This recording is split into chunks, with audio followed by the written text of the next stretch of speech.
आणि अजितदादा बोलले म्हणून काय झालं? माझे वडील आहेत, माझे मोठे भाऊ आहेत, त्या कुटुंबाने मला, त्यांच्या कुटुंबातला सदस्य मला त्या ठिकाणी समजलेला आहे. पवार कुटुंबाने मला, उमेश पाटलाला कधी वेगळं समजलेलं नाही.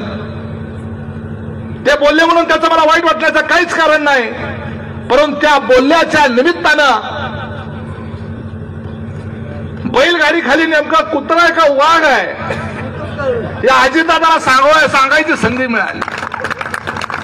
आणि निवडणुकीचा निकाल लागल्यावर अजितदादाच्या लक्षात आलं, अरे अरे अरे अरे बैलगाडी खाली तर वाघ होता.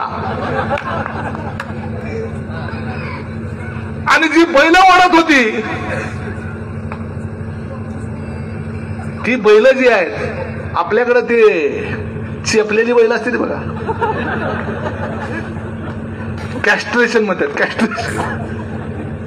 बैलगाडी ओढणारी जी बैल असतात का नाही, लय माज मस्ती करायला लागले, ती लय टुसण्या मारायला लागले की बघा त्याला शांत करायसाठी एक ट्रीटमेंट देतात.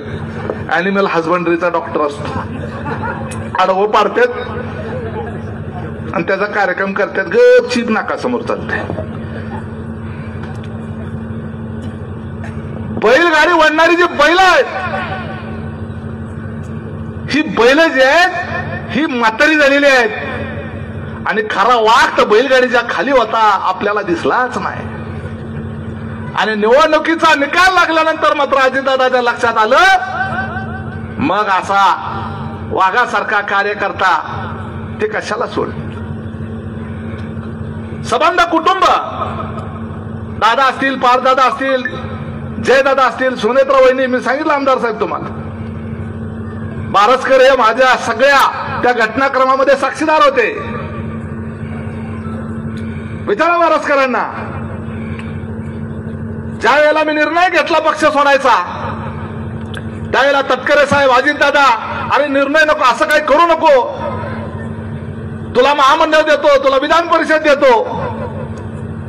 हा निर्णय बदलणारा उमेश पाटील नाही, काहीतरी मिळणार आहे म्हणून त्या स्वतः पोटी निर्णय घेणारा नाही. मी या मोहोळ तालुक्यातल्या जनतेला शब्द दिला होता आणि तसा शब्द अजितदादाला दिला होता की हा यशवंत मानेला पाडणार म्हणजे पाडणार, आणि त्याला पाडलाच.